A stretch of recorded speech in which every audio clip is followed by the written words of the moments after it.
మంత్రి పదవిపై ఆ ఉమ్మడి జిల్లా కాంగ్రెస్ ఎమ్మెల్యేల మధ్య మాటల తోటాలు పేలుతున్నాయి. రెండు కుటుంబాల మధ్య విమర్శల యుద్ధం తారాస్థాయికి చేరింది.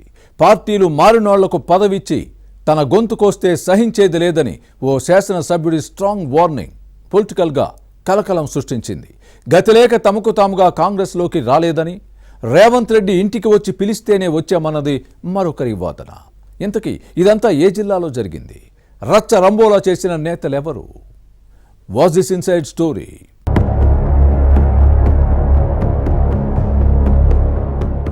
మంత్రివర్గ విస్తరణ ఆలస్యం అయ్యే కొద్దీ కాంగ్రెస్ ఎమ్మెల్యేల్లో సహనం నశిస్తోంది. రేపు మాపు అంటూ ఏడాదిన్నర కాలయాపన జరుగుతోంది. దీంతో ఆశావాహులు తట్టుకోలేకపోతున్నారు. కాబోయే మంత్రులు వీరంటూ కొందరి పేర్లు లీక్ అవడంతో మిగతా ఎమ్మెల్యేల్లో అలజడి రేగుతోంది.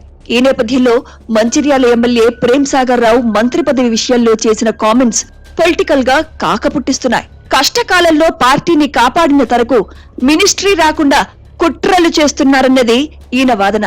తన గొంతు కోస్తే తీవ్ర పరిణామాలు తప్పవని బహిరంగ సభలోనే హెచ్చరించడం కలకలం సృష్టించింది.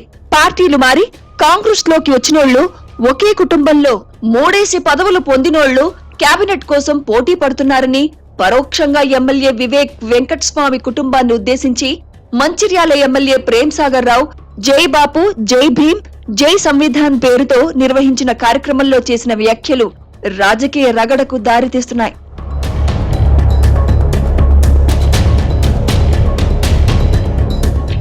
నిజానికి ఉమ్మడి ఆదిలాబాద్ జిల్లాలో మంత్రి పదవి దోబూచులాడుతోంది. ముఖ్యమంత్రి రేవంత్ రెడ్డి కేబినెట్ లో జిల్లా నుంచి మంత్రివర్గంలో ప్రాతినిధ్యం లేకపోవడంతో ఈసారి తప్పకుండా అవకాశం వస్తుందన్న అంచనాతో ఎమ్మెల్యేలు ఉన్నారు. 10 శాసనసభ స్థానాల్లో ఖానాపూర్, మంచిర్యాల, బెల్లంపల్లి, చెన్నూరులో కాంగ్రెస్ గెలిచింది. కేబినెట్ ఏర్పాటు సమయంలోనే జిల్లాకు అవకాశం వస్తుందనుకున్న నేతల ఆశలు నీరు కారిపోయాయి. పార్లమెంట్ ఎన్నికల తర్వాత విస్తరణ ఉంటుందనుకున్నా ఆ విధంగా జరగలేదు. ముఖ్యమంత్రి రేవంత్ రెడ్డి ఢిల్లీ వెళ్లిన ప్రతిసారి దీనిపై ప్రచారం జరుగుతోంది. ఆ తర్వాత ఆశావాహులు లాబీయింగ్ చేసుకోవడం పరిపాటిగా మారింది. కానీ ఎమ్మెల్యేల మధ్య పోటీ, రాజకీయ సామాజిక సమీకరణలకు కుదరడం లేదు. ఒకరికి ఇస్తే మరొకరికి కోపం వస్తే కొత్త సమస్యలు ఎదురవుతాయి. దీంతో విస్తరణ వ్యవహారం ముడిపడటం లేదని అంటారు.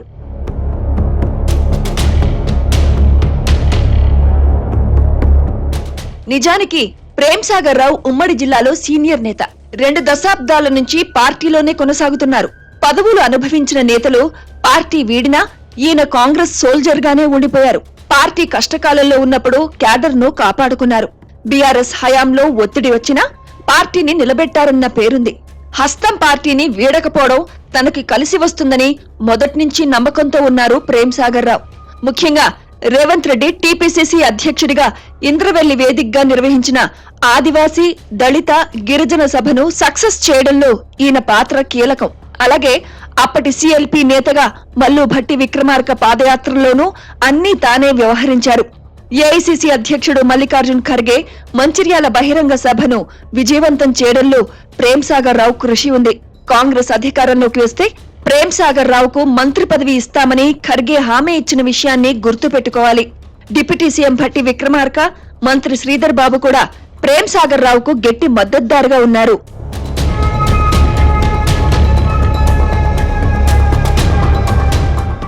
అయితే మంత్రి పదవి విషయంలో చెన్నూరు శాసనసభ్యుడు వివేక్ వెంకటస్వామి నుంచి ప్రేమ్ సాగర్ రావుకు పోటీ ఎదురవుతోంది. వివేక్ కుటుంబానికి ఏఐసీసీ అధ్యక్షుడు ఖర్గేతో సాన్నిహిత్యం ఉంది. కానీ బీఆర్ఎస్, బీజేపీ, బీఎస్పీ ఇలా పార్టీలు మారి మళ్లీ కాంగ్రెస్ గూటికి చేరడం విమర్శలకు తావిస్తోంది. అయితే అసెంబ్లీ ఎన్నికల ముందు వివేక్ కమలం పార్టీ నుంచి కాంగ్రెస్ లో చేరారు. మంత్రి పదవి హామీతోనే అప్పట్లో హస్తం పార్టీ గూటికి చేరిన విషయాన్ని ఈయన గుర్తు చేస్తున్నారు. దీంతోనే లేటెస్ట్ గా ప్రేమ్ సాగర్ రావు చేసిన వ్యాఖ్యలపై ఎమ్మెల్యేలు, వివేక్ తో పాటు ఈయన సోదరుడు బెల్లంపల్లి శాసనసభ్యుడు వినోద్ ఘాటుగానే స్పందించారు. తమకు తాముగా కాంగ్రెస్ కండువా కప్పుకోలేదని, అప్పటి టీపీసీసీ చీఫ్ రేవంత్ ఇంటికి వచ్చి పిలిస్తేనే వచ్చామన్న వాదాన్ని వినిపిస్తున్నారు. తమ కుటుంబమే కాంగ్రెస్ ను నిలబెట్టిందని చెబుతున్నారు. మా బలం, బలగం, ప్రజల్లో ఉన్న పలుకుబడితోనే పార్టీలు మారినా గెలిచామంటున్నారు.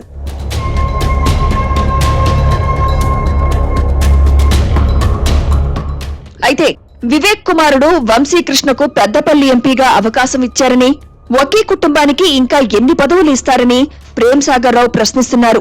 అధిష్టానం అన్ని ఆలోచించి నిర్ణయం తీసుకోవాలని, ఈ విషయంలో తనకు అన్యాయం జరిగితే తీవ్ర పరిణామాలు తప్పవని హెచ్చరిస్తున్నారు. ఇరు వర్గాలు బాహాటంగానే విమర్శించుకోవడంపై రచ్చవుతోంది. ఈ రోజుకు ఎవరు ఎవరికి ఎర్త్ పెడతారో, ఉమ్మడి జిల్లా నుంచి సైరన్ కారెక్కేదెవరో చర్చ సాగుతోంది. ఇలాంటి గొడవలతోనే ముఖ్యమంత్రి రేవంత్ రెడ్డి ఈ నెల 15న జరిగిన సిఎల్పి భేటీలో మంత్రివర్గ విస్తరణ అంశం తన పరిధి, టీపీసీసీ పరిధి దాటిపోయిందన్న విషయాన్ని ప్రస్తావించడాన్ని గమనించాలి.